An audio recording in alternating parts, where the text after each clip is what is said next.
Hello dear brothers and sisters, welcome to Sahastra IAS. આશા રાખી રહ્યો છું કે આપ સૌ ભાઈઓ બહેનોની તૈયારી ખૂબ જ સરસ રીતે થઈ રહી હશે.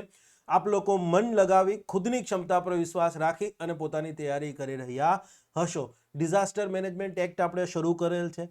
લેક્ચર 1ની અંદર આપણે બેઝિક બાબતો જોઈ ચૂક્યા હતા કે ભાઈ ડિઝાસ્ટર મેનેજમેન્ટ એક્ટ કેમ લાવવામાં આવ્યો. તો આપણે એ પણ બહુ ડિટેલમાં વાત કરેલી હતી કે કચ્છમાં ભૂકંપ આવ્યો અને આપણને આપણા દેશની અંદર ડિઝાસ્ટર મેનેજમેન્ટનું જે માળખું હતું એમાં રહેલી ખામીઓ વિશે ખ્યાલ આવ્યો અને એ ખામીઓ દૂર કરવાના ભાગરૂપે આપણે ડિઝાસ્ટર મેનેજમેન્ટ એક્ટ જે છે એ લાગુ કરેલો હતો, મતલબ ઘડી અને અમલમાં મૂક્યો. ડેફિનેશન્સમાં વાત કરેલી હતી ત્યારે મેં તમને એક બીજી પણ વસ્તુ કીધી હતી કે આ કાયદો ડિઝાસ્ટર મેનેજમેન્ટને લઈ દેશમાં ઇન્સ્ટિટ્યુશનલ ફ્રેમવર્ક પૂરું પાડે છે. સંસ્થાકીય માળખું, ત્રિસ્તરીય સંસ્થાકીય માળખું છે. નેશનલ લેવલ ઉપર national authority, national executive committee અને નેશનલ પ્લાન આપણે જોઈ ગયા હતા. સ્ટેટ લેવલ ઉપર સ્ટેટ ઓથોરિટી મતલબ state disaster management authority, state executive committee અને સ્ટેટ પ્લાન. ડિસ્ટ્રિક્ટ લેવલ ઉપર ક્લિયર છે, ઓનલી એટલે ઓનલી ડિસ્ટ્રિક્ટ ઓથોરિટી જ છે. ડિસ્ટ્રિક્ટ લેવલ ઉપર ડિસ્ટ્રિક્ટ એક્ઝિક્યુટિવ કમિટી એવું કોઈ નથી, ઓનલી ડિસ્ટ્રિક્ટ ઓથોરિટી જ છે. અને યસ, ડિસ્ટ્રિક્ટ લેવલ ઉપર district plan. National authority, state authority, district authority. Clear છે. National plan, state plan, district plan, national executive committee, state executive committee. જિલ્લામાં કોઈ આવી કમિટી એક્ઝિસ્ટ કરતી નથી. ઓકે, તો હવે એ પૈકીનું હવે નેશનલ લેવલની જે કામગીરી છે, નેશનલ લેવલનું જે માળખું છે, national authority, national executive committee, national plan, એને લઈ આ લેક્ચરની અંદર આપણે ડિસ્કશન કરવાના છીએ. 3 પોઈન્ટ મેઇન છે આ લેક્ચરની અંદર. પહેલું છે national authority. National authority nothing but national disaster management authority. Clear છે? યસ. બીજો ટોપિક આપણો આવવાનો છે નેશનલ એક્ઝિક્યુટિવ કમિટી.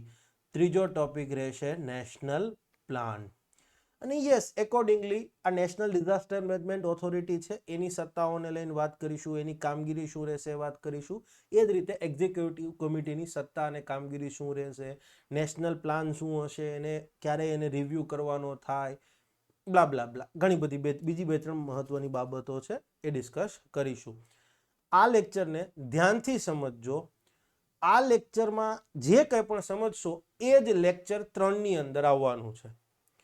જે સમજશો એ લેક્ચર 3માં આવશે, પણ સ્ટેટ લેવલ અને ડિસ્ટ્રિક્ટ લેવલ ઉપર આવશે. બસ, બીજું કોઈ ફરક નહીં પડે. તો આ લેક્ચર જેટલો સારો સમજશો એટલો લેક્ચર 3 સમજવામાં સરળતા રહેશે. ક્લિયર છે? ઓકે. Directly proportional. સેક્શન 3 શેની વાત કરે છે? Establishment of national disaster management authority. National disaster management authority NDMA નું ગઠન, એસ્ટાબ્લિશમેન્ટ. ઓકે. શું કહે છે? Section 3 subsection 1. સબસેક્શન 1 જે છે એ બેઝિકલી કેન્દ્ર સરકારની ઉપર એક પ્રકારની જવાબદારી નાખે છે કે ભાઈ કેન્દ્ર સરકાર સેક્શન 3 લાગુ કરે, નોટિફિકેશન બહાર પાડી અને સેક્શન 3 લાગુ કરે. જેવો સેક્શન 3 લાગુ કરે એટલે કેન્દ્ર સરકારે એક નેશનલ ઓથોરિટીની રચના કરવી પડશે. દેશમાં ડિઝાસ્ટર મેનેજમેન્ટ ક્ષેત્રના સંદર્ભમાં એક નેશનલ ઓથોરિટીની રચના કરવી પડશે અને આ નેશનલ ઓથોરિટી કયા નામે ઓળખાશે? તો કે નેશનલ ડિઝાસ્ટર મેનેજમેન્ટ ઓથોરિટી તરીકે ઓળખાશે. તો 3.1 કેન્દ્ર સરકાર પર જવાબદારી. જે દિવસથી તમે એક સેક્શન 3 લાગુ કર્યો ભારતની અંદર એટલે તરત એક નેશનલ ઓથોરિટીની રચના કરવી પડશે. અને યસ, એ નેશનલ ઓથોરિટીનું સત્તાવાર નામ national disaster management authority. Clear થઈ ગઈ વસ્તુ? સબસેક્શન 2 જે છે એ composition of national authority. National authority સંરચનાની વાત કરે છે કે ભાઈ એમાં કોણ કોણ હશે. તો સિમ્પલી એવું કહે છે કે ભાઈ નેશનલ ઓથોરિટીમાં એક ચેરપર્સન હશે. ચેરમેન કહેશો કે ચેરપર્સન કહેશો, મેં ઘણી જગ્યાએ ચેરમેન મારાથી લખાઈ ગયું છે તો ત્યાં તમે ચેરપર્સન સમજી લેશો. એક ચેરપર્સન હશે અને બીજા સભ્યો હશે. ક્લિયર છે? હવે સભ્યો કેટલા? તો કે કેન્દ્ર સરકારે પ્રિસ્ક્રાઇબ કર્યું હોય એટલા સભ્યો હશે. પણ અહીંયા પણ એક જોગવાઈ લાગુ થઈ છે કે ભાઈ મેક્સિમમ 9 સભ્યો જ હોય. કેન્દ્ર સરકાર પ્રિસ્ક્રાઇબ કરીને 10 સભ્યો ન કહી શકે. એ મેક્સિમમ 9 સભ્યો જે છે એ પ્રિસ્ક્રાઇબ કરી શકે. ક્લિયર થઈ ગઈ વસ્તુ?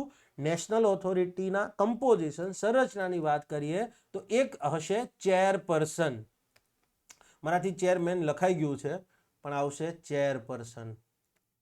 કોઈ ફરક નહીં પડતો, અધ્યક્ષ જ કહીશું ગુજરાતીમાં. તો એક આવશે ચેરપર્સન પ્લસ મેમ્બર્સ. કેટલા મેમ્બર્સ? ક્લિયર છે, કેન્દ્ર સરકાર પ્રિસ્ક્રાઇબ કરે એટલા, પણ કેન્દ્ર સરકારે એટ મેક્સિમમ 9 સભ્યો જ પ્રિસ્ક્રાઇબ કરી શકે. સબસેક્શન 2 આગળ એવું કહે છે, ઓકે, પહેલા તો કીધું ચેરમેન અને સભ્યો, પણ આ ચેરમેન ને સભ્યો કોણ હશે?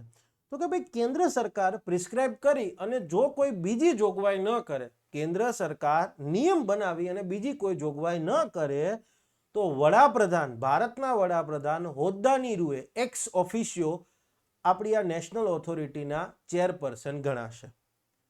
નિયમ બનાવીને જો બીજી જોગવાઈ કરે અને હોમ મિનિસ્ટરને બનાવી દે અથવા ડિફેન્સ મિનિસ્ટરને બનાવે એ વસ્તુ અલગ છે, પણ જો નિયમ બનાવીને બીજી કોઈ જોગવાઈ નથી કરતા તો વડાપ્રધાન હોદ્દાની રૂએ જે કોઈ પણ ભારતના વડાપ્રધાન બનશે એ આપમેળે આ નેશનલ ડિઝાસ્ટર મેનેજમેન્ટ ઓથોરિટીના ચેરપર્સન બની જશે. એને કહેવાય હોદ્દાની રૂએ. વ્યક્તિ નથી, નરેન્દ્ર મોદી નથી, એ ભારતના વડાપ્રધાન છે, માટે NDMA ના ચેરપર્સન છે. ઓકે, અન્ય સભ્યો મેક્સિમમ 9, પણ યસ આ અન્ય સભ્યો સંખ્યા જે છે ને એ કેન્દ્ર સરકાર પ્રિસ્ક્રાઇબ કરે, પણ કેન્દ્ર સરકારે પ્રિસ્ક્રાઇબ કરેલી સંખ્યાના સભ્યો છે એ ચેરપર્સન દ્વારા નોમિનેટ કરવામાં આવે.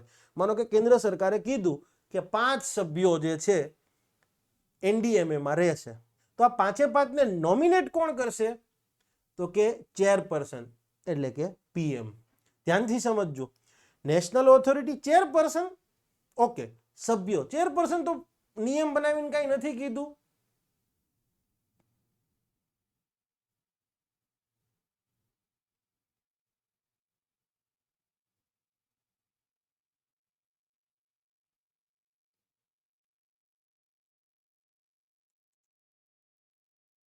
ગાઈઝ, મને રિયલી અર્થક્વેક જેવી ફિલિંગ આવી હતી, એટલા માટે હું 1 મિનિટ માટે પેલો થઈ ગયો હતો. ઓકે, ચેરપર્સન તો ફિક્સ છે કે ભાઈ એક જ વ્યક્તિ હશે, વડાપ્રધાન જે કોઈ પણ હશે એ. પણ સભ્યોની સંખ્યા કોણ નક્કી કરશે? કેન્દ્ર સરકાર કરશે. કેન્દ્ર સરકાર મહત્તમ 9, એનાથી વધારે સંખ્યા નક્કી ન કરી શકે. એ મેક્સિમમ 9 સભ્યોનું કહી શકે કે ભાઈ નેશનલ ઓથોરિટીની અંદર 8 સભ્યો રહેશે, મેક્સિમમ 9 જ રહી શકે. પણ કેન્દ્ર સરકારે નક્કી કર્યું કે 8, 9, 6, 5, પણ એ 5 અથવા 9 અથવા 8 કોને મૂકવા એમાં, બરાબર છે? તો એ નક્કી કરશે ચેરપર્સન, નેશનલ ઓથોરિટીના ચેરપર્સન. આ ભૂલતા નહીં. ક્લિયર છે? નેશનલ ઓથોરિટી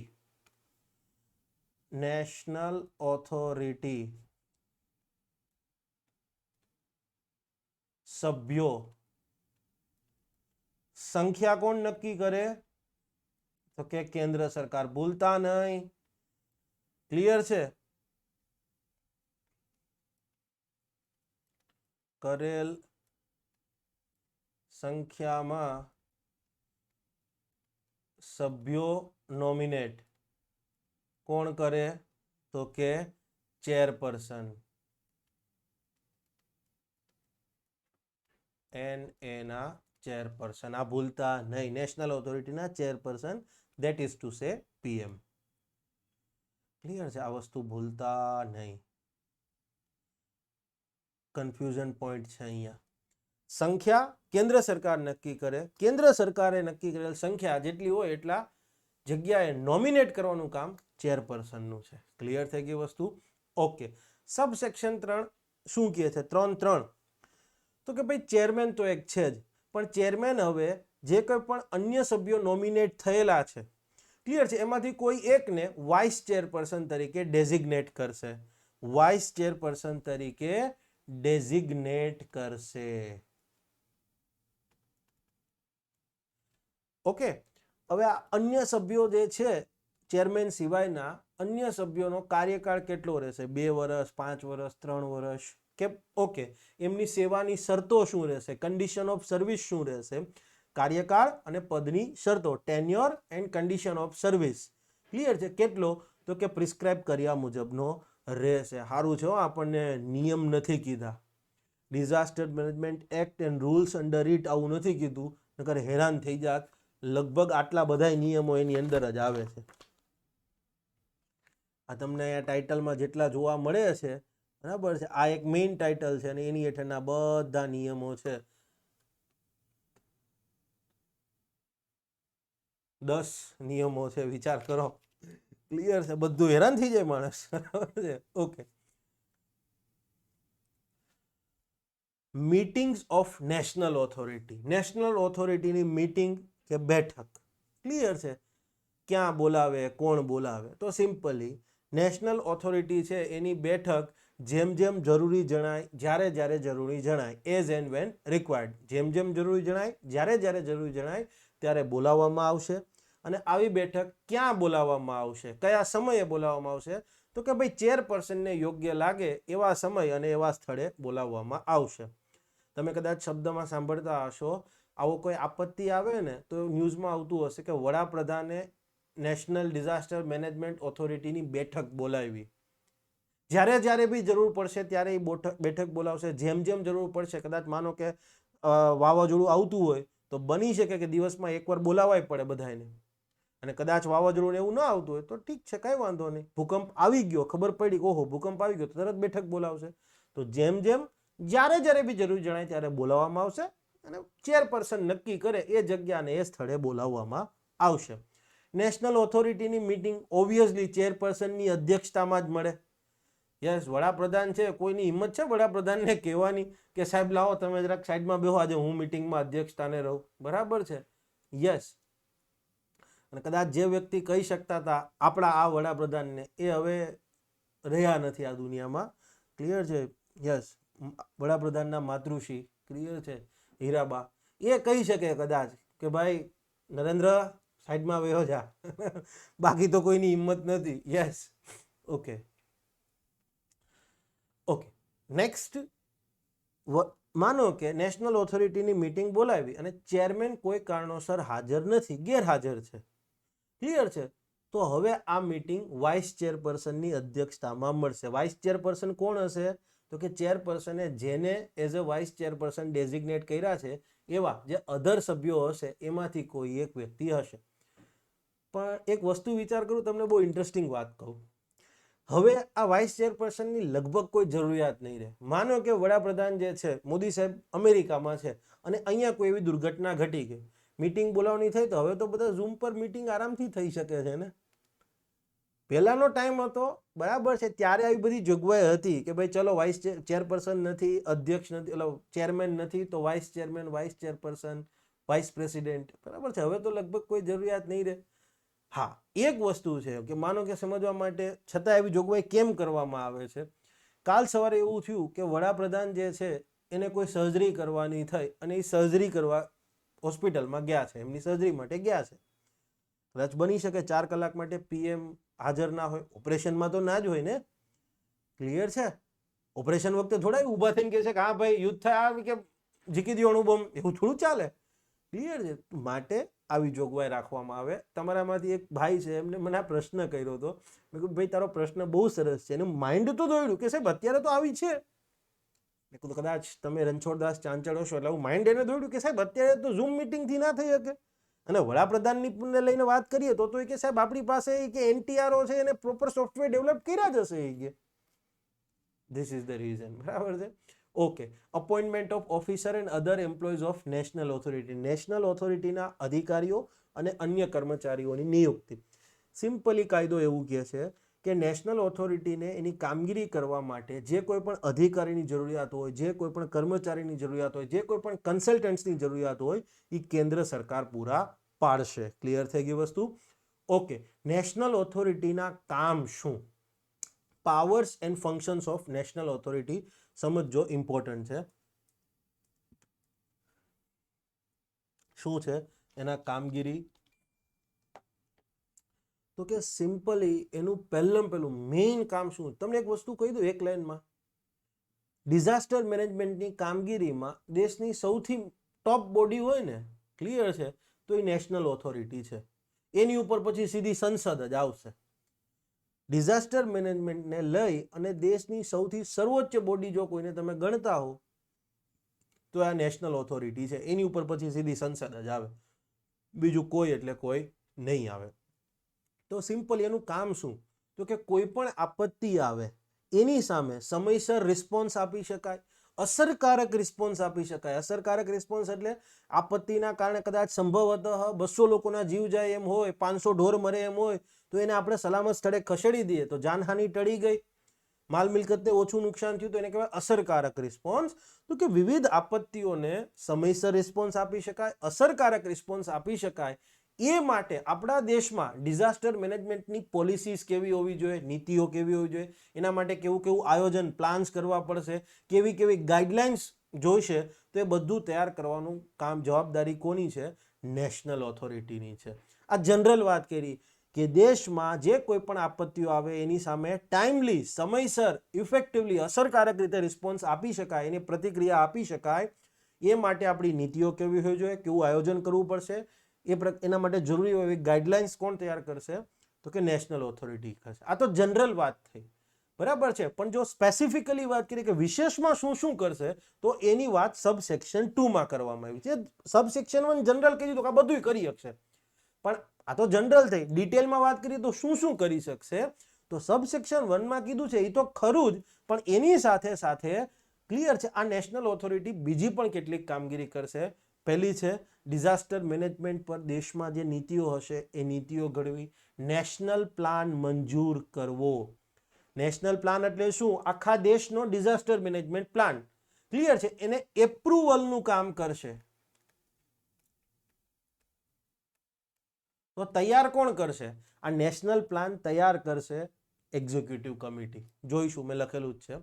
ઓકે, પછી શું છે, તો કે ભાઈ આ કાયદામાં એક જોગવાઈ છે, આવશે આગળ ત્યારે જોઈશું, કે એક તો આખા દેશનો નેશનલ લેવલનો પ્લાન થઈ ગયો ડિઝાસ્ટર મેનેજમેન્ટની અંદર, પછી ભારત સરકારના દરેકે દરેક મંત્રાલય, દરેકે દરેક વિભાગ જે છે એને પોતાનો પણ એક ડિઝાસ્ટર મેનેજમેન્ટ પ્લાન તૈયાર કરવો પડશે.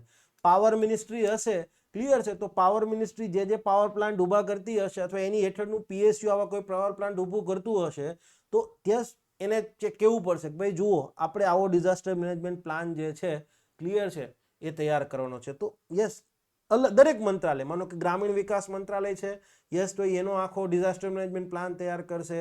ડિફેન્સ મિનિસ્ટ્રી છે એનો ડિઝાસ્ટર મેનેજમેન્ટ પ્લાન તૈયાર કરશે. એટોમિક એનર્જી વાળો વિભાગ છે એનો ડિઝાસ્ટર મેનેજમેન્ટ પ્લાન તૈયાર કરશે. તૈયાર તો કરવો પડે ને, કાલ સવારે પૂર આવી ગયું તો જાપાનમાં ફુકુશીમા રિએક્ટરમાં દરિયાનું સુનામીનું પાણી ઘૂસી ગયું હતું, વિચાર કરો, એવું થાય તો નુકસાન જાય ને. તો કીધું કે ભારત સરકારના દરેકે દરેક મંત્રાલય અને વિભાગે, ક્લિયર છે, આ જે નેશનલ પ્લાન છે એના અનુસંધાનમાં પોતાનો મિનિસ્ટ્રીનો, ઇન્ડિવિજ્યુઅલ મિનિસ્ટ્રીનો ડિઝાસ્ટર મેનેજમેન્ટ પ્લાન તૈયાર કરવો પડશે. પણ યસ, આ પ્લાનને મંજૂરી કોણ આપશે, ક્લિયર છે, તો અગેન નેશનલ ઓથોરિટી જ આપશે. સમજજો, તૈયાર કરવાની જોગવાઈ છે એ પાછળ આવશે, પણ એને મંજૂરી કોણ આપે છે, તો આપણી આ નેશનલ ઓથોરિટી આપશે. પછી નેશનલ પ્લાનની તો આપણે સમજી ગયા કે ભાઈ national plan national executive committee બનાવશે, આગળ જોવાના જ છીએ. રાજ્ય કક્ષાએ સ્ટેટ પ્લાન પણ છે, state disaster management plan, clear છે. તો સ્ટેટ ડિઝાસ્ટર મેનેજમેન્ટ પ્લાન તૈયાર કરવાની વાત કરીએ આપણે, તો યસ, એમાં કઈ કઈ બાબતોનું ધ્યાન રાખવું પડશે એની ગાઈડલાઈન પણ આ નેશનલ ઓથોરિટી આપશે. જે તે રાજ્યમાં આવેલી સ્ટેટ ડિઝાસ્ટર મેનેજમેન્ટની જે ઓથોરિટીઓ છે, યસ, એમના દ્વારા રિસ્પેક્ટિવ આખા સ્ટેટનો પ્લાન તૈયાર થશે, તો એને કહેશે કે તમારે આટલી આટલી બાબતોનું ધ્યાન રાખવું પડશે. ઈ સમજવા જેવી વસ્તુ છે, એક્ઝામમાં પૂછાશે નહીં પણ સમજવા જેવું ખરું. ભારતમાં કેન્દ્ર સરકારના, ઇવન રાજ્ય સરકારમાં આ જોગવાઈ લાગુ છે, દરેકે દરેક મંત્રાલય અને વિભાગોને એક સ્પષ્ટ સૂચના આપવામાં આવી છે અને એને કાયદા અનુસાર કરવું પડે કે ભાઈ તમારા જે જે ડેવલપમેન્ટલ પ્રોજેક્ટ્સ છે, વિકાસલક્ષી પ્લાન છે, ક્લિયર છે, એ વિકાસલક્ષી પ્લાનનું તમે આયોજન કરતા હો. સમજવા માટે રોડ મિનિસ્ટ્રી રોડ બનાવવાની હોય, પાવર મિનિસ્ટ્રી કોઈ નવો પાવર પ્લાન્ટ કરતી હોય, એટોમિક એનર્જી વિભાગ જે એટોમિક એનર્જીનો કોઈ પ્લાન્ટ તૈયાર કરતી હોય, ક્લિયર છે. માનો કે લેટ્સ સે ફોર એક્ઝામ્પલ કોઈ બ્રિજ બનાવવામાં આવતો હોય મિનિસ્ટ્રી ઓફ રોડ ટ્રાન્સપોર્ટ દ્વારા, રેલવે મિનિસ્ટ્રી છે એ રેલવે સ્ટેશનને લગતી કોઈ કામગીરી કરતી હોય, નવી રેલવે લાઇન બિછાવવામાં આવતી હોય, અથવા તો સમજવા માટે વંદે ભારત ટ્રેનની લગતી કોઈ કામગીરી થતી હોય, તો અલગ અલગ મંત્રાલયો અને વિભાગો છે એમના જે કોઈ પણ વિકાસલક્ષી કાર્યો હશે, ડેવલપમેન્ટ પ્રોજેક્ટ્સ હશે, એનું જ્યારે કે આયોજન કરતા હો, ચોપડા ઉપર બધી કામગીરી કરતા હો, બેઝિક પહેલી, ત્યારે કે તમારે ડિઝાસ્ટર પ્રિવેન્શન અને ડિઝાસ્ટર મિટિગેશનની કામગીરી છે એને પણ એમાં સંકલિત કરવી પડશે. મતલબ બ્રિજ બનાવો છો તો ચેક કરવાનું કે આ બ્રિજમાં કદાચ આટલું પૂર આવે, ક્લિયર છે, તો પણ એ પૂરની અસર સામે ટકી રહેવો જોઈએ. આવી સમજણ પડી. ડિઝાસ્ટર પ્રિવેન્શનની કામગીરી તો કે ભાઈ કદાચ પાણીનો વધારે ભરાવો થઈ જાય તો પાણીના નિકાલની વ્યવસ્થા હોવી જોઈએ કે જેથી બ્રિજ ન તૂટે. ક્લિયર છે, બ્રિજને ઓછામાં ઓછું નુકસાન જાય. એક ઉદાહરણ આપી રહ્યો છું. તો દરેક મંત્રાલય, દરેક વિભાગે એમના જે કોઈ પણ ડેવલપમેન્ટ ઇન્ટરવેન્શન છે, ડેવલપમેન્ટ પ્રોજેક્ટ છે, એમાં બે બાબતોને લઈ અને એમને આયોજન કરવું પડશે કે disaster prevention and disaster mitigation. પહેલેથી જ કે ધ્યાન રાખો. ક્લિયર છે. આઝાદી પહેલા બન્યું એ વસ્તુ બરાબર બરાબર અંગ્રેજોએ બનાવી, ચાચા નહેરુએ બનાવી, ઇન્દિરાજીએ બનાવી, વાજપેયીજીએ બનાવી, મનમોહનસિંહ તો નહીં આવે, ત્યારથી તો કાયદો આવી ગયો હતો. ક્લિયર છે. પણ કે હવે આપણે આ વસ્તુનું ધ્યાન રાખવું, રાજ્ય સરકાર નહીં લાગુ પડે છે. ક્લિયર છે. કોઈ પણ જગ્યાએ રોડ બનતો હોય કે એવી વસ્તુ હોય ને તો તમે જોજો ત્યાં ડિઝાસ્ટર રોડના પછી પાણી ના ભરાઈ રહેવા જોઈએ. વરસાદ હોય તો પાણીનો નિકાલ થઈ જવો જોઈએ. એને કહેવાય શમન. ખ્યાલ આવ્યો? ઓકે. ડિઝાસ્ટર મેનેજમેન્ટ માટેની નીતિઓ અને પ્લાનનું પાલન તથા અમલવારી કરાવવી. જનરલ આ બધું ગોખવાની જરૂર નથી. જેટલી જરૂર હતી એ મેં તમને અહીંયા કરાવી દીધી છે. આ ક્લિયર છે? યસ. મિટિગેશન હેતુ ફંડમાંથી ફાળવણીની ભલામણ કરવી. આપણે આગળ બે ફંડ ભણવાના છે. મેં લેક્ચર 1માં કીધું હતું. એક આવશે national disaster response fund, sorry relief fund. Clear છે. અને બીજું આવશે national disaster mitigation fund. Clear છે. આ મિટિગેશન ફંડ જે છે નેશનલ લેવલનું ફંડ, એમાંથી કોઈ ફંડની ફાળવણી કરવાની થાય કે 200 કરોડ આ પ્રોજેક્ટ માટે, 500 કરોડ આ પ્રોજેક્ટ માટે, તો એ ફાળવણી કોણ કરશે? નેશનલ ઓથોરિટી કરશે. ત્યારે પણ સમજીશું. ઓકે. અગેન એક સરસ એક્ઝામ્પલ આવ્યું. ટર્કીમાં ભૂકંપ આવ્યો તો તમને ખ્યાલ હોય તો, ટર્કી અર્થક્વેક, તમે જો ભારત સરકારે ક્લિયર છે ત્યાં મિશન મોકલી દીધું હતું હચોડું, બરાબર છે કે ભાઈ જાઓ, આપણી સેના મોકલી હતી, સેનાની ટુકડીઓ મોકલી હતી, કામગીરી રાહત બચાવ કામગીરી માટે NDRF ને બધાને મોકલવામાં આવ્યા હતા, તમને ખ્યાલ છે. તો સિમ્પલી જ્યારે કોઈ પણ દેશમાં બહુ મોટું ડિઝાસ્ટર, બહુ ગંભીર પ્રકારનું ડિઝાસ્ટર આવે, ગંભીર ડિઝાસ્ટરથી પ્રભાવિત થાય કોઈ દેશ, બહુ મોટો ભૂકંપ આવ્યો હતો ત્યાં ટર્કીની અંદર, ક્લિયર છે, તો હવે એ દેશને કંઈ પણ સહયોગ આપવાનો થાય, સહાય આપવાની થાય, તો આ નેશનલ ઓથોરિટી આપશે, પણ કેન્દ્ર સરકાર નક્કી કરે એ રીતે. ક્લિયર છે. આઈ જે છે એ નોટ રિક્વાયર્ડ, ક્લિયર છે, જરૂરી નથી. એ સિમ્પલી એવું કહે છે કે ડિઝાસ્ટર મેનેજમેન્ટને લઈ, ડિઝાસ્ટર મિટિગેશનને લઈ, ડિઝાસ્ટર પ્રિવેન્શનને લઈ ઓથોરિટીને જે ઉચિત લાગે એ કામગીરી કરી શકશે. નથી પૂછાવાનું, નકર હું તમને કહી દઉં. ઓકે. પછી તમે કદાચ સાંભળ્યું હશે, ગાંધીનગર રહેતા હશે એમને કદાચ બોર્ડ પણ વાંચ્યો હશે, Gujarat institute of disaster management, GIDM. Clear છે. PDPU વાળા રોડ ઉપર કદાચ તમે જોયું હશે, સાંભળ્યો હશે. તો દરેક રાજ્યમાં સ્ટેટ લેવલનું સ્ટેટ ઇન્સ્ટિટ્યૂટ ઓફ મતલબ જે તે રાજ્યનું નામ હોય, Gujarat, Maharashtra, Tamil Nadu, institute of disaster management છે. એમ આપણે નેશનલ લેવલ ઉપર પણ national institute of disaster management છે. યસ, કાર્યરત છે. તો આ national institute of disaster management છે, એની કામગીરીને લઈ જે કંઈ પણ નીતિઓ ઘડવાની થશે, ક્લિયર છે, જે પણ ગાઈડલાઇન્સ તૈયાર કરવાની થશે, ક્લિયર છે, યસ, એ ગાઈડલાઇન્સ ઘડવી. આમાં ગઢવી લખાઈ ગયું હતું, વોઇસ ટાઈપિંગ એરર છે. ઓકે. સબસેક્શન 3 ચેરપર્સનને બહુ જબરજસ્ત સત્તા આપે છે. સબસેક્શન 2માં તો આપણે જોઈ ગયા નેશનલ ઓથોરિટી કેવા કેવા કામગીરી કરી શકે અને કેવી કેવી સત્તાઓ છે. પણ સબસેક્શન 3 જે છે એ ઇમરજન્સીના કેસમાં, હવે ઇમરજન્સી એટલે કઈ ઇમરજન્સી કાંઈ લખ્યું નથી. ઈના મતલબ પછી national emergency, state emergency, financial emergency બંધારણમાં કીધી છે. કોઈ ઇમરજન્સી એટલે શું કાંઈ સ્પેસિફાઈ નથી કરવામાં આવ્યું કાયદામાં, ક્લિયર છે. પણ એવું કહે છે કે ભાઈ ઇમરજન્સીના કિસ્સામાં માનો કે ભાઈ નેશનલ ઓથોરિટીની બેઠક બોલાવી શકાય એમ નથી, તો પછી શું? તો ચેરપર્સનની એક વિશેષ સત્તા છે કે નેશનલ ઓથોરિટીને જે સત્તા છે, આખી ઓથોરિટીને જે સત્તા છે એ ઇમરજન્સીના કિસ્સામાં ચેરમેન એકલા જ ઉપયોગ કરી શકશે અને કોઈ પણ કામગીરીનો આદેશ આપી શકશે. ઇમરજન્સીના કિસ્સામાં નેશનલ ઓથોરિટીને મળેલી તમામ સત્તાઓ ચેરમેનને મળેલી છે. ચેરમેન એ સત્તાનો ઉપયોગ કરીને કોઈ પણ કામગીરી કરાવી શકે, કામગીરી કરવાનો આદેશ આપી શકે. પણ શરત એટલી છે કે ચેરમેને આ ઇમરજન્સીના કેસમાં સત્તાનો ઉપયોગ કર્યો અને જે કોઈ પણ કામગીરી કરવાનું કીધું, ક્લિયર છે, પાછળથી એને નેશનલ ઓથોરિટીએ, નેશનલ ડિઝાસ્ટર મેનેજમેન્ટ ઓથોરિટીએ મંજૂરી આપવી પડે. માનો કે ટર્કીમાં ભૂકંપ આવ્યો હતો અને પ્રાઇમ મિનિસ્ટરે કીધું કે ભાઈ જાઓ ટર્કીમાં આટલી બટાલિયન મોકલી દો, ક્લિયર છે, આટલી ટુકડીઓ તૈનાત કરી દો અને આટલા દવાના દવા દારૂ બધું લઈ જજો, તો એનો ખર્ચો આવે. ક્લિયર છે.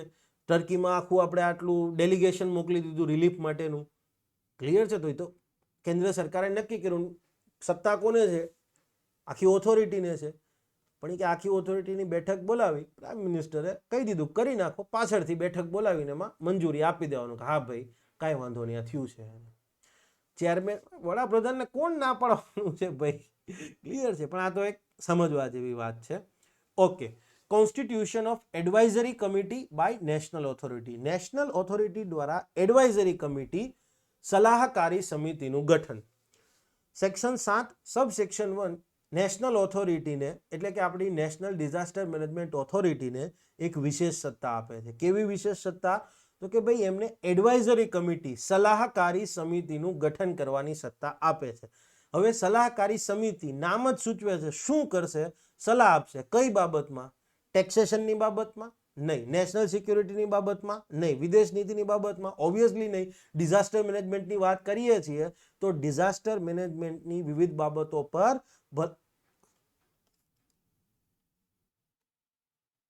સલાહ આપવા. આમ તો ભલામણો લખ્યું હોત તો વાંધો નહીં, પણ તમને નહીં ખ્યાલ હોય, કારણ કે જનરલી કેવું હોય કે એડવાઇઝરી બોડી જે ભલામણ કરે ને એ સરકારને માનવી કે ન માનવી એ સરકાર ઉપર હોય, અથવા નેશનલ ઓથોરિટી છે તો અહીંયા નેશનલ ઓથોરિટી ઉપર છે, માટે તમે લખો સલાહ આપવા. માનો કે ભાઈ ફ્લડ આવે તો શું કરવું જોઈએ, ક્લિયર છે. હવે ભવિષ્યમાં ફ્લડની આ પ્રકારે ગંભીર ફ્લડ ના આવે, જાનમાલની હાનિ ના થાય, શું કરવું જોઈએ? તો નેશનલ ઓથોરિટી છે એ એડવાઇઝરી કમિટીની રચના કરી શકે છે. આ એડવાઇઝરી કમિટીમાં પાછી એક ખાસિયત છે કે ડિઝાસ્ટર મેનેજમેન્ટ ક્ષેત્રનો નિષ્ણાંત હોય એવો, પ્લસ એને નેશનલ લેવલ ઉપર અથવા તો સ્ટેટ લેવલ ઉપર અથવા તો ડિસ્ટ્રિક્ટ લેવલ ઉપર ડિઝાસ્ટર મેનેજમેન્ટની કામગીરીનો પ્રેક્ટિકલ અનુભવ હોવો જોઈએ. એને જ આ એડવાઇઝરી કમિટીમાં સભ્ય બનાવી શકાય. નેશનલ ઓથોરિટીને સેક્શન 7(1) એક વિશેષ સત્તા આપે છે. કેવી વિશેષ સત્તા? તો કે એડવાઇઝરી કમિટીની રચના કરવાની. એડવાઇઝરી કમિટી કામ શું કરે છે? નામ જ સજેસ્ટ કરે છે કે એડવાઇઝ આપશે, સલાહ આપશે. કઈ બાબતમાં?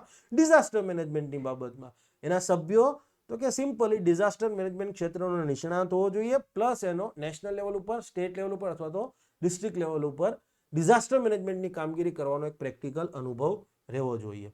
ક્લિયર છે. અને એડવાઇઝરી કમિટીના જે કોઈ પણ સભ્યો છે, ક્લિયર છે, એને કેન્દ્ર સરકારે નેશનલ ઓથોરિટી સાથે ડિસ્કસ કરીને જે ભથ્થું નક્કી કર્યું હોય એ ભથ્થું મળવા પાત્ર રહેશે, not necessary. Okay. Section 8 constitution of national executive committee. Clear છે. નેશનલ એક્ઝિક્યુટિવ કમિટી, રાષ્ટ્રીય કારોબારી સમિતિની રચના. આ સમજવા જેવું છે. મેં અગેન તમે યાદ કરો, નેશનલ ઓથોરિટી, નેશનલ ઓથોરિટીમાં કોણ હશે? ચેરપર્સન, પીએમ હશે, પોલિટિકલ પર્સન છે. જે સભ્યો હશે, કેન્દ્ર સરકારે નક્કી કર્યું એટલી સંખ્યાના સભ્યો હશે, પણ ચેરપર્સન નોમિનેટ કરશે. હવે ચેરપર્સને નોમિનેટ કરેલા હશે એટલે તો ઓબ્વિયસલી એક હોમ મિનિસ્ટર હશે. જનરલ હોમ મિનિસ્ટ્રી તો હોય જ, કારણ કે ડિઝાસ્ટર મેનેજમેન્ટની કામગીરી જે મંત્રાલય હેઠળ આવે છે તો એક હોમ મિનિસ્ટર હશે. ક્લિયર છે. પછી ફિલ્ડ એક્સપર્ટ્સ હશે બધા. ઓકે. રિટાયર્ડ બ્યુરોક્રેટ્સ પણ હોઈ શકે, માનો કે, ક્લિયર છે, રિટાયર્ડ ડિફેન્સના કોઈ એક્સપર્ટ્સ હોઈ શકે, ડિફેન્સમાં એન્જિનિયરિંગ ક્ષેત્રના એક્સપર્ટ્સ હોઈ શકે. તો આ બધા લોકો છે, બરાબર છે, એ બધા મોર ઓર લેસ કાં તો પોલિટિકલ પર્સન હશે કાં તો એક્સપર્ટ્સ હશે, વિષય નિષ્ણાંત હશે. પણ હવે આ નેશનલ ઓથોરિટી કાંઈ નિર્ણય લઈ લે તો એને લાગુ કરાવવાનું કામ કોનું?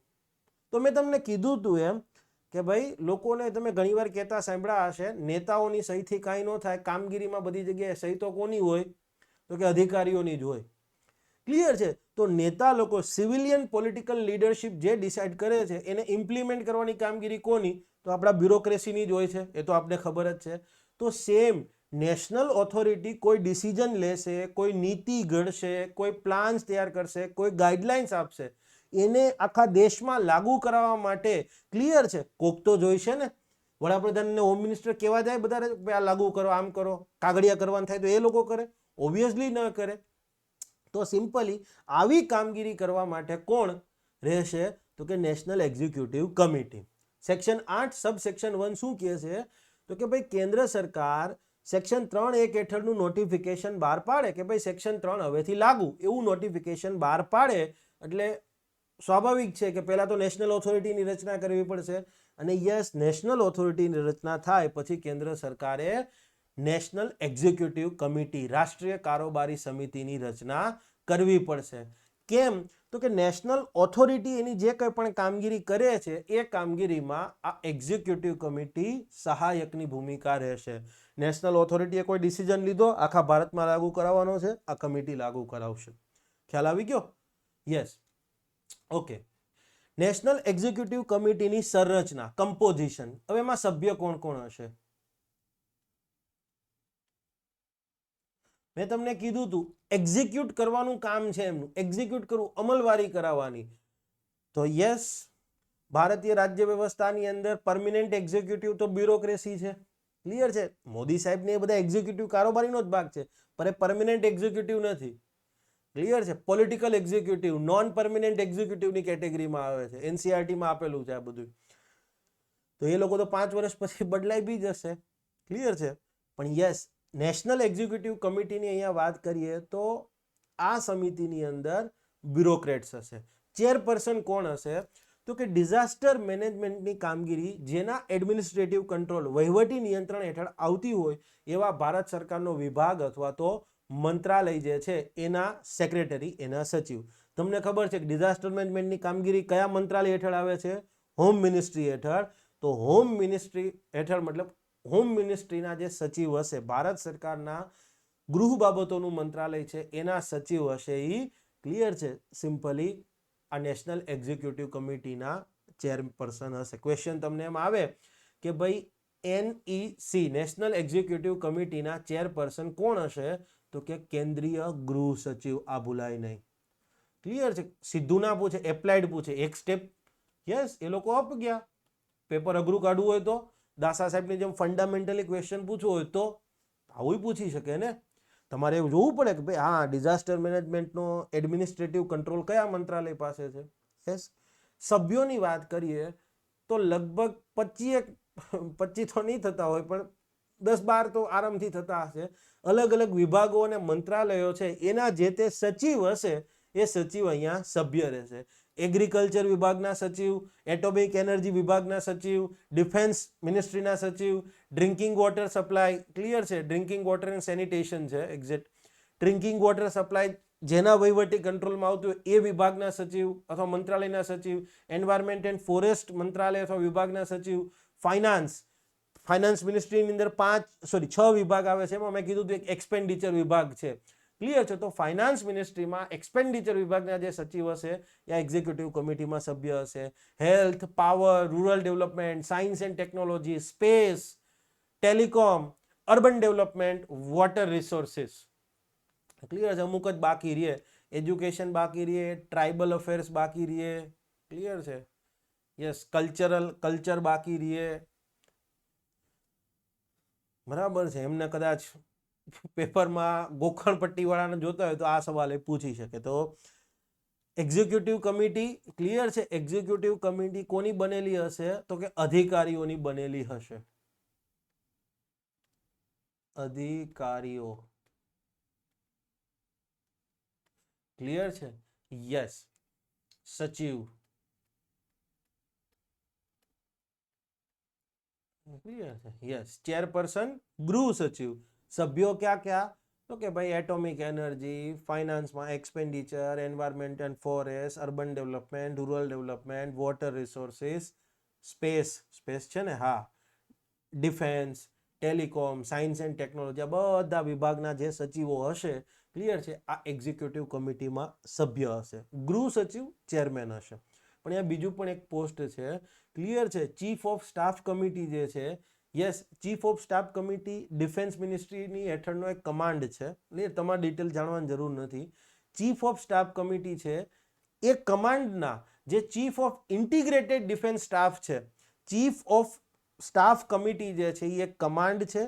એની હેઠળ જે chief of integrated defence staff કહેવામાં આવે છે એ પદ ઉપર રહેલા લેફ્ટનન્ટ જનરલ લેવલના એક અધિકારી હોય, એ પણ ક્લિયર છે એક્ઝિક્યુટિવ કમિટીમાં સભ્ય રહેશે. બધા સચિવો છે ડિફેન્સ મિનિસ્ટ્રીમાંથી, ક્લિયર છે, આ બી ડિફેન્સ સેક્રેટરી જ હશે.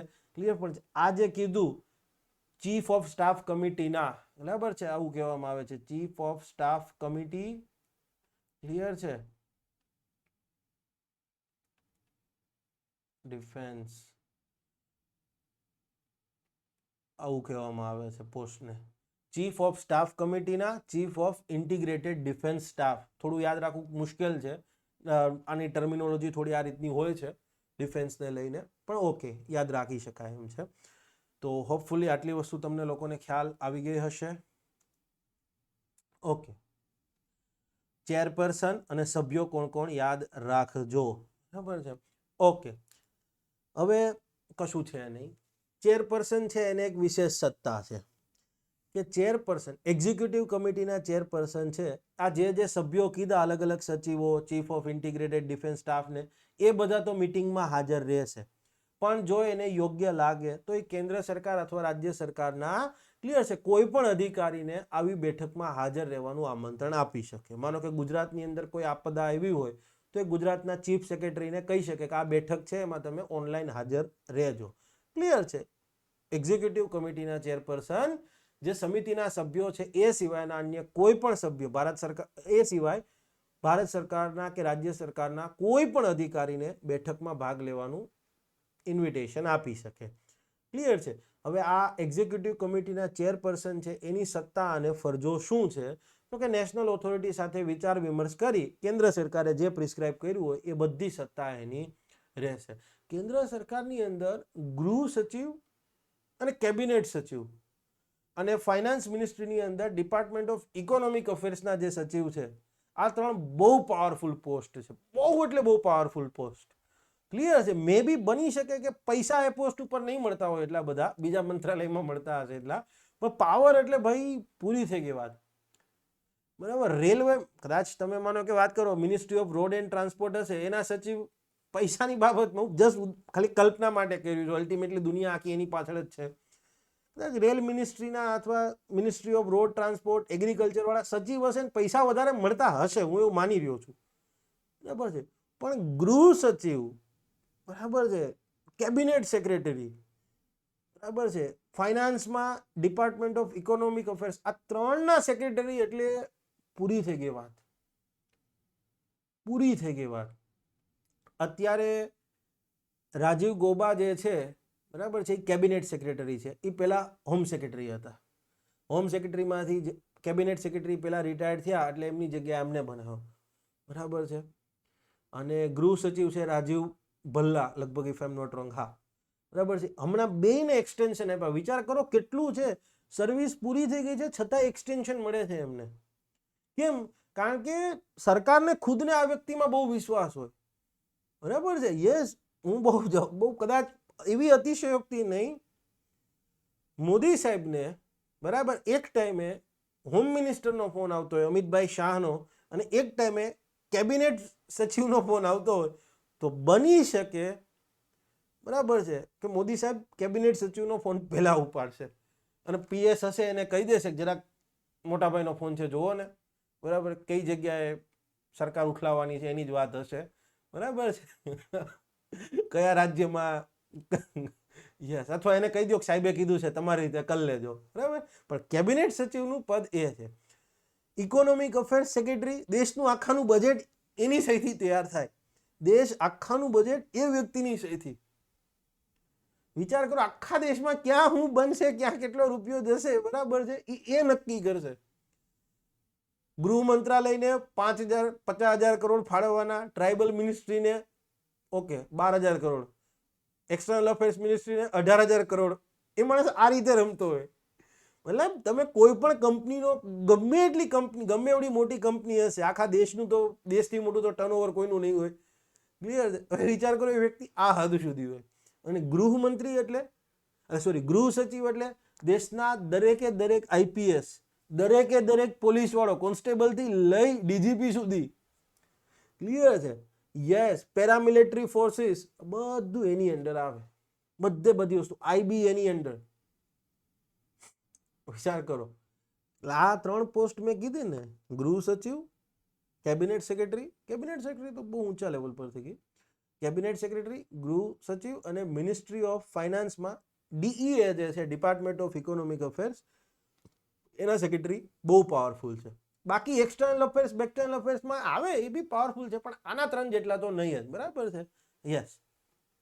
ઓકે, નથી જરૂર 4 કરવાની કોઈ. કોન્સ્ટિટ્યુશન ઓફ સબ કમિટી, પેટા સમિતિની રચના.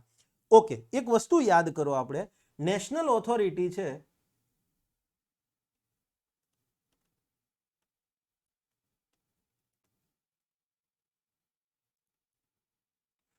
નેશનલ ઓથોરિટી કેની રચના કરી શકે છે? તો કે ભાઈ એડવાઇઝરી કમિટીની. આપણે જોઈ ગયા.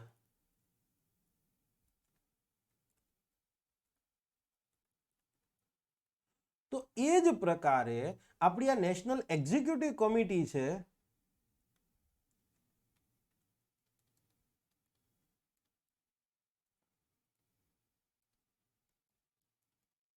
ક્લિયર છે, એને પણ એક સત્તા છે પેટા સમિતિની, સબ કમિટી.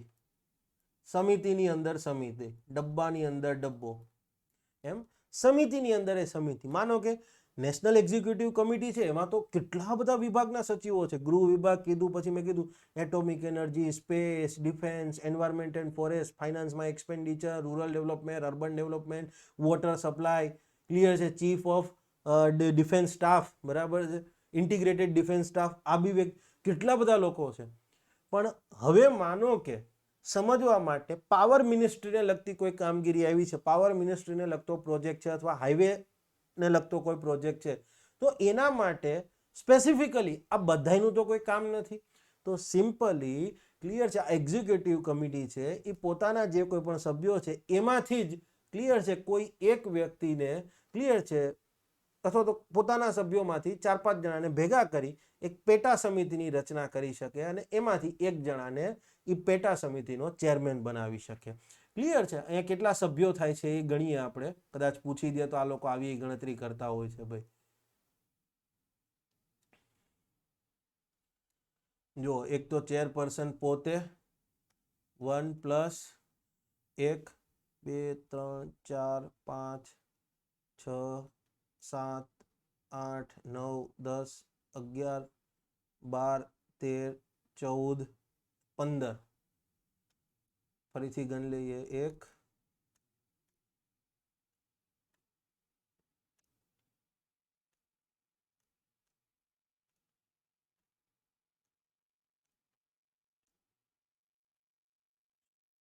ડાઉટ ગયો તો આ 17 સભ્યો છે.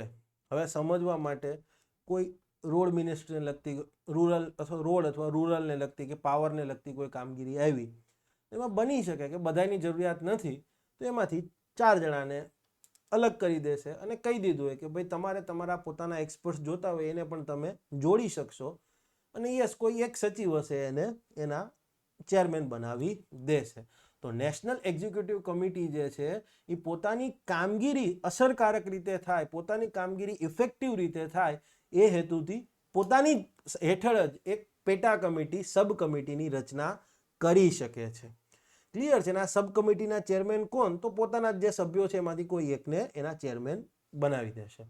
નેશનલ એક્ઝિક્યુટિવ કમિટી જે છે એની મીટિંગ તો કે ભાઈ જેમ અને જ્યારે જરૂરી જણાય ત્યારે બોલાવી શકાશે. રેગ્યુલર બોલાવી કોઈ જરૂરી નથી. આ પેટા સમિતિ સાથે કોઈ એક્સપર્ટ જોડાયો હોય, મેં કીધું એમ કે ભાઈ 4 સચિવ ને બીજા 4 એક્સપર્ટ, તો જે એક્સપર્ટ જોડાયા છે એમને કેન્દ્ર સરકારે નક્કી કરેલું ભથ્થું મળવાપાત્ર રહેશે. ક્લિયર છે? ઓકે.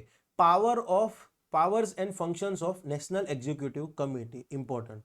નેશનલ એક્ઝિક્યુટિવ કમિટીના બહુ બધા જોગવાઈઓ કરી છે, આપણે બધી યાદ રાખવાની જરૂર નથી. નેશનલ એક્ઝિક્યુટિવ કમિટી નામ જ સૂચવે છે કે એનું કામ શું છે? એક્ઝિક્યુટ કરવાનું. એક્ઝિક્યુટ.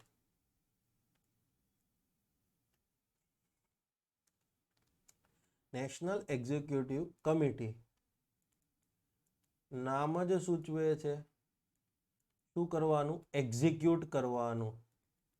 એક્ઝિક્યુટ એટલે કોકને ફાંસી દેવી એને કે એક્ઝિક્યુટ, અમલવારી કરવાનું. શેની? તો કે નેશનલ ઓથોરિટીએ જે કંઈ પણ ડિસિઝન લીધો છે એની અમલવારી કરાવશે. નેશનલ ઓથોરિટીએ ક્લિયર છે કોઈ નીતિ બનાવી છે, કોઈ પ્લાન બનાવ્યો છે, ક્લિયર છે, તો આખા દેશમાં એનું પાલન થાય છે એ જોવાનું કામ આનું છે. ક્લિયર? યસ, જનરલ વસ્તુ છે. નેશનલ એક્ઝિક્યુટિવ કમિટીના કાર્યો શું? તો કે નેશનલ ઓથોરિટીને એની કામગીરીમાં સહાય આપવી. જે કંઈ પણ કામગીરી કરે છે એમાં મદદ જોતી હોય તો એ મદદ આપશે. નેશનલ ઓથોરિટીના પ્લાન્સ અને પોલિસીઓ આખા દેશમાં લાગુ કરવાની જવાબદારી કોની? તો કે ભાઈ આ એક્ઝિક્યુટિવ કમિટીની. ડિઝાસ્ટર મેનેજમેન્ટને ધ્યાનમાં રાખતા ભારત સરકારે કોઈ નિર્દેશ આપેલો હોય, ડાયરેક્શન્સ ઇસ્યુ કર્યા હોય તો એનું આખા દેશમાં પાલન થાય છે એ જોવાનું કામ કોનું? તો કે ભાઈ આપણી આ એક્ઝિક્યુટિવ કમિટીનું. ક્લિયર થઈ ગઈ વસ્તુ? એક્ઝિક્યુટિવ કમિટીના આ જે કાર્યો છે એ તો બ્રોડર સેન્સમાં આપ્યા, બહુ વિસ્તૃત કામગીરીમાં આપી દીધા, પણ ડિટેલમાં વાત કરીએ તો એના ડિટેલમાં કાર્યો શું છે? ક્લિયર છે? જો સબસેક્શન 1માં કીધું એ તો જનરલ છે, પણ એ સિવાય પણ એના બીજા કાર્યો શું છે? તો ઇવન બહુ બધા આવ્યા છે, કોઈ જ ગોખવાની જરૂરિયાત નથી. મેં જેટલા મહત્વના હતા એટલા અહીંયા લખી દીધા છે. પહેલું છે નેશનલ પ્લાન તૈયાર કરવો. નેશનલ પ્લાન મતલબ આખા દેશ માટેનો ડિઝાસ્ટર મેનેજમેન્ટ પ્લાન. તો એ તૈયાર કોણ કરશે? National executive committee. ક્લિયર છે? એની મંજૂરી કોણ આપશે? મંજૂરી તો કે એને મંજૂરી આપશે નેશનલ ડિઝાસ્ટર મેનેજમેન્ટ ઓથોરિટી અથવા તો નેશનલ ઓથોરિટી. ક્લિયર છે? નેશનલ પોલિસીની અમલવારીનું સંકલન કરવું અને આવી અમલવારી ઉપર દેખરેખ રાખવી. ડિઝાસ્ટર મેનેજમેન્ટને લઈ દેશમાં જે નેશનલ પોલિસી છે એની અમલવારીને કોઓર્ડિનેટ કરશે કે ભાઈ જે તે રાજ્યમાં લાગુ કરવામાં આવી છે તો ત્યાં કયા અંશે કેટલી હદે લાગુ થઈ છે, એમાં કોઈ સમસ્યા આવી રહી છે તો એનું નિવારણ કઈ રીતે થશે. યસ, એની અમલવારી ઉપર દેખરેખ રાખવી છે કે ભાઈ બરોબર રીતે લાગુ થાય છે ને. ક્લિયર છે? યસ, રાજ્ય સરકાર અને સ્ટેટ ઓથોરિટીને એમનો જે સ્ટેટ ડિઝાસ્ટર મેનેજમેન્ટ પ્લાન તૈયાર કરવો હોય તો એમાં કોઈ ટેકનિકલ સહાય જોતી હોય તો આપણી આ એક્ઝિક્યુટિવ કમિટી આપશે. ક્લિયર છે? પછી મેં કીધું હતું એમ દરેક વિભાગે અને મંત્રાલય, ભારત સરકારના દરેક મંત્રાલય અને વિભાગે પોતાના મિનિસ્ટ્રીનો ઇન્ડિવિજ્યુઅલ ડિઝાસ્ટર મેનેજમેન્ટ પ્લાન તૈયાર કરવો પડશે. તો યસ, આ જે તે મિનિસ્ટ્રીએ ઇન્ડિવિજ્યુઅલી ડિઝાસ્ટર મેનેજમેન્ટ પ્લાન તૈયાર કર્યો છે, યસ, એ પહેલા તો આપણા નેશનલ પ્લાન મુજબ છે એ બધું જોશે, એની અમલવારી ઉપર દેખરેખ રાખશે. ઓકે. પછી તો કે ભાઈ કાલ સવારે કોઈ આપત્તિ આવી અથવા આપત્તિવાળી સ્થિતિનું નિર્માણ થયું તો એને રિસ્પોન્ડ કરવાની બાબતમાં આપણી તૈયારી કેવી છે? વિવિધ સ્તરે જે તે રાજ્યમાં કેવી તૈયારી છે? ક્લિયર છે? નોર્થ ઇસ્ટમાં કેવી છે, સધર્ન સ્ટેટમાં કેવી છે, અથવા ઓલ ઓવર ઇન્ડિયા લેવલ પર કેવી છે?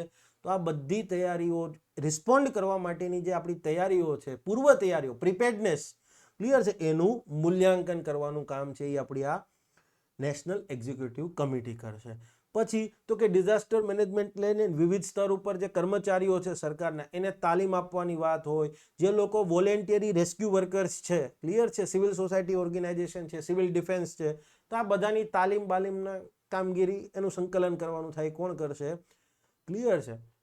એક્ઝિક્યુટિવ કમિટી કરશે. આ બહુ ઇન્ટરેસ્ટિંગ પોઈન્ટ છે. બરાબર છે? જો આ બધી વસ્તુઓ ગોખવાની જરૂર નથી, એકાદી વખત વાંચશો એટલે યાદ રહી જ જશે. અને માટે જ કદાચ તમે જોયું હશે કે હું લેક્ચરમાં થોડો ધીમે જઈ રહ્યો છું. ઓકે, આ બહુ સરસ છે. બરાબર છે? જે જોગવાઈ છે ને તમારી સામે માટે મેં હેશટેગ કર્યો છે. માનો કે કાલ સવારે સમજવા માટે જસ્ટ ઉદાહરણ આપી રહ્યો છું. બરાબર છે? ગુજરાતમાં કોઈ એવી આપત્તિ આવી, કુદરતી આપત્તિ, બરાબર છે, તો બની શકે માનો કે મધ્યપ્રદેશ બોર્ડર ઉપર આવી એવી કોઈ આપત્તિ, તો હવે ક્લિયર છે આ નેશનલ એક્ઝિક્યુટિવ કમિટી મધ્યપ્રદેશ સરકારના કોઈ પણ વિભાગને, ગુજરાતના તો ગુજરાત સરકારનો વિભાગ હશે તો ગુજરાત સરકારે આદેશ આપી જ દીધો હશે કે જાઓ ત્યાં જઈ અને કામગીરી કરવા માંડો, પણ કદાચ મધ્યપ્રદેશની વાત આવે તો ગુજરાત સરકાર ત્યાં તો ઓર્ડર ના કરી શકે.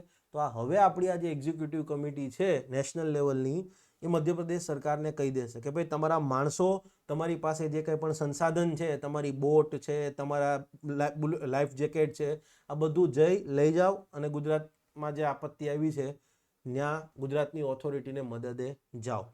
કોઈ પણ સરકારી એજન્સી કે વિભાગને પોતાના માણસો, પોતાના ભૌતિક સંસાધનોને ઇમરજન્સી રિસ્પોન્સ, રેસ્ક્યુ તથા રિલીફ માટે નેશનલ ઓથોરિટી અથવા સ્ટેટ ઓથોરિટીને ઉપલબ્ધ કરવાનું કહી શકે. ક્લિયર છે? ઓકે. સ્ટેટ ઓથોરિટીને અથવા તો ડિસ્ટ્રિક્ટ ઓથોરિટીને ક્લિયર છે ડિઝાસ્ટર મેનેજમેન્ટ એક્ટ હેઠળ કોઈ કામગીરી કરવાની છે અને એમાં ન ખ્યાલ આવતો તો એને ટેકનિકલ સહાય આપશે, સલાહ આપશે કે આમ કરો. ક્લિયર છે? ઓલ ઓવર દેશની અંદર ડિઝાસ્ટર મેનેજમેન્ટને લઈ અને એક સામાન્ય જાગૃતિ આવે, લોકો પ્રશિક્ષિત થાય કે આગ લાગે ત્યારે આ પ્રકારની કામગીરી કરવાની, ભૂકંપ આવે ત્યારે આ પ્રકારે કામગીરી કરશો. એ બધું કામ, લોકજાગૃતિનું કામ અગેન આપણી આ નેશનલ એક્ઝિક્યુટિવ કમિટી કરશે અને નેશનલ ઓથોરિટી કે એવી બીજી કોઈ કામગીરી. ઇંગ્લિશ કોપીની અંદર ઘણી બધી વસ્તુઓ આપી છે, નથી કરવાની જરૂરિયાત તો મેં કરાવી જ દીધી હોત. 11મું national plan. Yes, national plan છે શું? તો કે ડિઝાસ્ટર મેનેજમેન્ટને લઈ આખા દેશનો પ્લાન છે. અને એની અંદર શું શું હોય તો કે ભાઈ ડિઝાસ્ટર આવશે ત્યારે આપણે આ કેવી કેવી કામગીરી કરીશું, ડિઝાસ્ટરના પ્રિવેન્શન માટે શું કરીશું, મિટિગેશન માટે શું કરીશું. ક્લિયર છે? આ જ બધી કામગીરી હશે. યસ. તો સેક્શન 11 નેશનલ પ્લાન, સબસેક્શન 1 શું કહે છે તો કે ભાઈ આખા દેશ માટેનો એક ડિઝાસ્ટર મેનેજમેન્ટ પ્લાન જે છે, ક્લિયર છે, એ તૈયાર કરવો પડશે. અને યસ, આવો આખા દેશનો disaster management plan national plan કહેવાશે. આ નેશનલ પ્લાન તૈયાર કોણ કરશે તો કે નેશનલ એક્ઝિક્યુટિવ ઓથોરિટી તૈયાર કરશે. પણ નેશનલ એક્ઝિક્યુટિવ ઓથોરિટી પોતાની ઈચ્છા પડે એમ ન કરી શકે. ક્લિયર છે? એમને પહેલાં તો આ ડિઝાસ્ટર મેનેજમેન્ટને લઈ દેશમાં નેશનલ પોલિસી શું છે એને ધ્યાનમાં રાખવી પડશે. પછી વિવિધ રાજ્ય સરકારો સાથે પરામર્શ કરવો પડશે. દેશ આખાની પોલિસી બનાવવાની છે. તમિલનાડુમાં કઈ વસ્તુ ડિઝાસ્ટર છે અથવા તો વધારે પડતું મુશ્કેલી આવી શકે છે, દિલ્હીમાં કદાચ મે બી ન ખબર હોય, આસામમાં કઈ વસ્તુ. યસ. તો કે ભાઈ દરેકે દરેક રાજ્ય સરકાર સાથે, સ્ટેટ ઓથોરિટી સાથે, પછી નેશનલ ઓથોરિટીએ જેને ઓથોરાઇઝ કર્યા છે, ક્લિયર છે, એઝ અ એક્સપર્ટ ઇન્સ્ટિટ્યુશન તરીકે અથવા એક્સપર્ટ ઇન્સ્ટિટ્યુશન તરીકે નેશનલ ઓથોરિટીએ માન્યતા આપી છે, આવા બધા સાથે વિચાર વિમર્શ કરવો પડશે અને પછી આ નેશનલ પ્લાન તૈયાર કરવો પડશે. ઓકે. નેશનલ પ્લાનમાં કઈ કઈ વિગતો હશે? આપત્તિઓના નિવારણ અને એની અસરોના શમન માટેના પગલાઓ, વિકાસલક્ષી આયોજનમાં આપત્તિ શમનની નોટ મચ, બરાબર છે. યસ, બધી જનરલ વસ્તુ છે.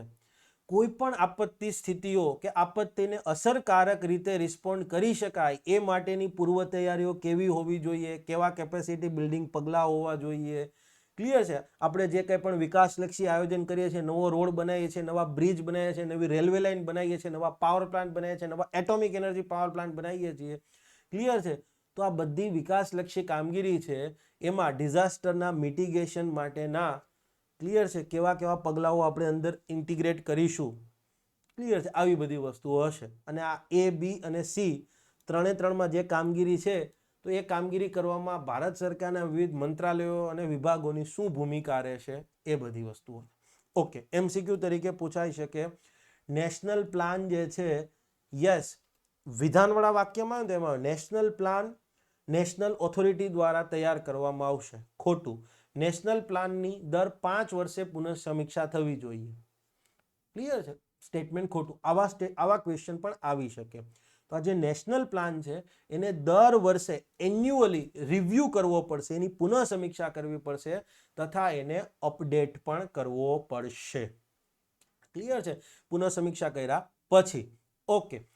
નેશનલ પ્લાન હેઠળ જે કોઈ પણ કામગીરી કરવાનું કીધી છે, એ કામગીરી કરવા માટે જે કંઈ પણ ખર્ચાઓ થશે, ક્લિયર છે, તો એ ખર્ચાઓની જોગવાઈ કેન્દ્ર સરકારે કરવી પડે. મતલબ યસ, માનો કે સમજવા માટે નેશનલ પ્લાન હેઠળ નક્કી કર્યું કે આપણે ભારતમાં જે વિસ્તારોમાં ફ્લડની સમસ્યા છે એ ફ્લડની સમસ્યામાં ક્લિયર છે પાડા કરી દઈશું, અથવા તો સમજવા માટે જે વિસ્તારમાં જમીન સ્લાઇડ ભૂસ્ખલન થઈ શકે છે એ ભૂસ્ખલન થાય એ વિસ્તારમાં આપણે પેલી ટેકનિકલ ટેક્સટાઇલ અથવા નેટ કે રિટેનિંગ વોલ નાખી દઈશું. તો આ ખર્ચો તો આવશે ને, તો આ ખર્ચોને પહોંચી વળવા માટેની જોગવાઈ કોણ કરશે? ભારત સરકાર કરશે. ક્લિયર છે?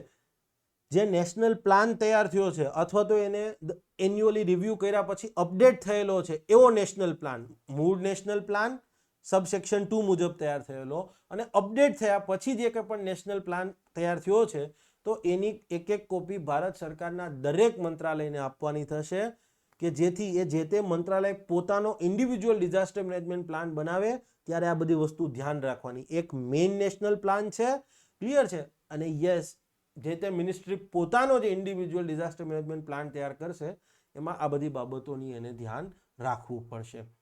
Guidelines for minimum standards of relief, રાહત માટેના ક્લિયર છે ન્યૂનતમ સ્ટાન્ડર્ડ્સ માટેની ગાઈડલાઇન્સ.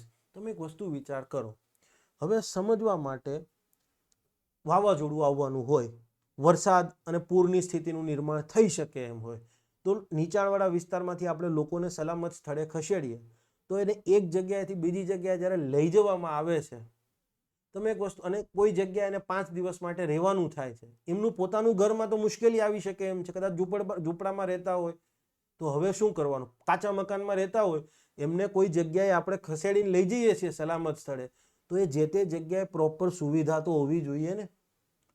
ક્લિયર છે? યસ, બની શકે કે ત્યાં મહિલા અને પુરુષો બંને હોવાના છે તો પહેલી વસ્તુ સેનિટેશન, ટોયલેટ, આ બધી વ્યવસ્થા હોવી જોઈએ, એમને ખાવાનું પ્રોપર મળે, ક્લિયર છે, રહેવા માટેની એમની યોગ્ય સુવિધા હોય, તો આ બધા માટેના એક સ્ટાન્ડર્ડ્સ હોવા જોઈએ ને, બરાબર. એક કોમન વસ્તુ કહીએ તો બંને માટેનું ટોયલેટ અલગ હોવું જોઈએ, લેટ્રિન અને યુરિનલની સુવિધા અલગ હોવી જોઈએ. આ તો તમે માનો છો, તો આ કહેવાય એક સ્ટાન્ડર્ડ્સ. બાળકો માટે વિશેષ જોગવાઈ કરવાની થાય. પછી આ જે તે પીડિતો છે એમાં કોને કેટલું વળતર આપવાનું, અવસાનના કિસ્સામાં કેટલું, જેના મકાન તૂટી ગયા છે એને કેટલું વળતર આપીશું. તો આ બધા જે રાહત આપવાની છે, આપત્તિ જે વિસ્તારમાં આવી એ વિસ્તારમાં ભોગ બનેલા વિક્ટિમ્સ જે છે, ભોગ બનેલા લોકો છે, ક્લિયર છે, એ લોકોને જે રાહત આપવામાં આવે છે તો એ રાહતમાં એક મિનિમમ સ્ટાન્ડર્ડ્સ ફોલો થવા જોઈએ અને આ રાહતના મિનિમમ સ્ટાન્ડર્ડ્સ માટેની ગાઈડલાઈન જે છે એ કોણ નક્કી કરશે? તો કે આપણી નેશનલ ઓથોરિટી નક્કી કરશે. અને એ ગાઈડલાઇન્સમાં કઈ બાબતોનો સમાવેશ થાય છે? તો કે ભાઈ જે લોકોને લઈ જવા, મતલબ એક જગ્યાએથી સલામત સ્થળે લઈ ગયા છીએ, એમનું આવાસ, અન્ન, પીવાનું પાણી, મેડિકલ ફેસિલિટીઝ, સેનિટેશનની બાબતમાં જે રાહત કેમ્પ છે, રિલીફ કેમ્પ છે, એમાં પૂરી પાડવામાં આવતી ન્યૂનતમ જરૂરિયાતો, ભાઈ એટલીસ્ટ 2 ટાઈમ જમવાનું આપવામાં આવશે, પીવાનું પાણી. રિલીફ કેમ્પમાં તમે લઈ ગયા છો પછી એની સાથે અમાનવીય વ્યવહાર ન ચાલે. જે ગંગા સ્વરૂપા બહેનો છે, બરાબર છે, બાળકો છે, એમના માટે વિશેષ જોગવાઈઓ કરવાની થાય. હું કોઈ પણ જગ્યાએ વિધવા શબ્દ નથી બોલતો, ખાસ કરીને તમારામાંથી જે લોકો જીપીએસસી 1-2ની અથવા યુપીએસસીની પ્રિપરેશન કરવા ઈચ્છે છે એમને આ વસ્તુની હેબિટ પાડી દેજો. તમે બોલો છો, તમારા આન્સરમાં આવા 1-2 શબ્દો લખેલા હશે ને એટલે ખ્યાલ આવી જાય કે આ માણસનો કોન્સેપ્ટ બહુ ક્લિયર છે. મેઇન્સના આન્સર રાઇટિંગમાં વિડો લખ્યું હોય અને તમે લખ્યું હોય ગંગા સ્વરૂપા બહેનો, ગંગા સ્વરૂપા સિસ્ટર, બહુ ઇમ્પેક્ટ પડે કે યસ આ માણસને ખબર છે. તો તમારામાંથી કોઈ જીપીએસસી 1-2ની તૈયારી કરતા હોય, ક્લિયર છે, તો આપણો ઇન્ડિયન પોલિટી, ઇન્ડિયન ઇકોનોમીનો કોર્સ છે. આ કોર્સ જોયા પછી તમને એટલો તો વિશ્વાસ આવી જ ગયો હશે કે આ માણસની કન્ટેન્ટ અને ક્વોલિટીમાં કોઈ સવાલ ઉઠાવી શકાય એમ નથી. ક્લિયર છે? તો હમણાં જ મેં ડિસ્કાઉન્ટ રન કર્યું છે, બહુ મેસિવ ડિસ્કાઉન્ટ છે, ચેક કરી શકો છો. અને કોઈને જોવા હોય ડેમો વિડીયો તો ડેમો વિડીયો આપણો જે ફાઉન્ડેશન કોર્સ છે, ક્લિયર છે, એની અંદર ઉપલબ્ધ છે. વળતરની રકમ, જાનહાનિ થઈ હોય તો કેટલું વળતર, આવાસને નુકસાન થયું તો કેટલું વળતર, આજીવિકાના સાધનો પુનઃ પ્રસ્થાપિત કરવા, માનો કે સમજવા માટે કોઈ પશુપાલક છે એની પાસે 10 ભેંસ હોય, એમાંથી બની શકે કે 8 જે છે એનું અવસાન થઈ ગયું તો એને વળતર મળશે ને? યસ. અને જરૂરી હોય એવી અન્ય રાહતો. કોઈ વિસ્તારમાં આપત્તિ આવી, પ્રભાવિત વિસ્તાર થયો. તો હવે જે પીડિતો છે, વિક્ટિમ જે છે, એમને વળતર આપવા માટેની વાત કરીએ તો એના મિનિમમ સ્ટાન્ડર્ડ્સ જે છે એની ગાઈડલાઈન કોણ નક્કી કરશે? નેશનલ ઓથોરિટી નક્કી કરશે, નેશનલ એક્ઝિક્યુટિવ કમિટી નહીં. આ વસ્તુ ભૂલતા નહીં. મને અહીંથી સવાલ દેખાય છે. ઓકે, અને last section, relief in repayment of loan. Again national ઓથોરિટીને એક સત્તા આપે છે. નેશનલ ઓથોરિટી જે વિસ્તારમાં આપત્તિ આવી હોય એ વિસ્તારને લઈ અને બે બાબતોની ભલામણ સરકારને કરી શકે છે. પણ એ આપત્તિ બહુ ભારે હોવી જોઈએ, અતિ નુકસાનકારક. અતિ નુકસાનકારક ભારે આપત્તિ હોય ત્યારે ક્લિયર છે, જે વિસ્તારમાં આપત્તિ આવી છે આ વિસ્તારના અનુસંધાનમાં નેશનલ ઓથોરિટી બે બાબતોની ભલામણ, રિકમેન્ડેશન આપી શકે. શું? તો કે એ વિસ્તારમાં કદાચ કોઈ વ્યક્તિએ લોન લીધી હોય તો એની પુનઃ ચૂકવણીમાં કંઈક રાહત આપવાની, રીપેમેન્ટ.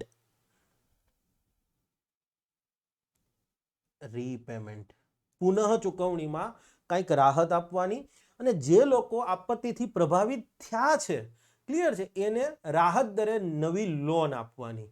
ક્લિયર છે, sanctioning new loan at concessional rate. Clear છે.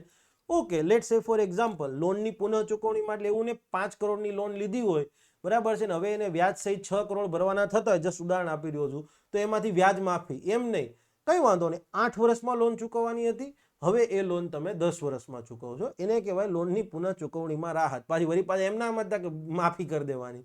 ક્લિયર. અને રાહત દરે નવી લોન, તો કે સિમ્પલી એ વિસ્તાર આખો પ્રભાવિત થયો હોય એટલે ત્યાં ઇકોનોમી બધું ખતમ થઈ ગયું હોય, તો કે હવે લોકોને આજીવિકા મળે તો બિઝનેસ આગળ વધવા જરૂરી છે, તો કે કાંઈ વાંધો નહીં. ક્લિયર છે. બેંકો બાકી બધી જગ્યાએ 8% લોન આપતી હોય તો અહીંયા કહેવાય 7.5% લોન આપો, 6% લોન આપો. બસ રાહત દરે નવી લોન એટલે વ્યાજનો દર ઓછો હોય.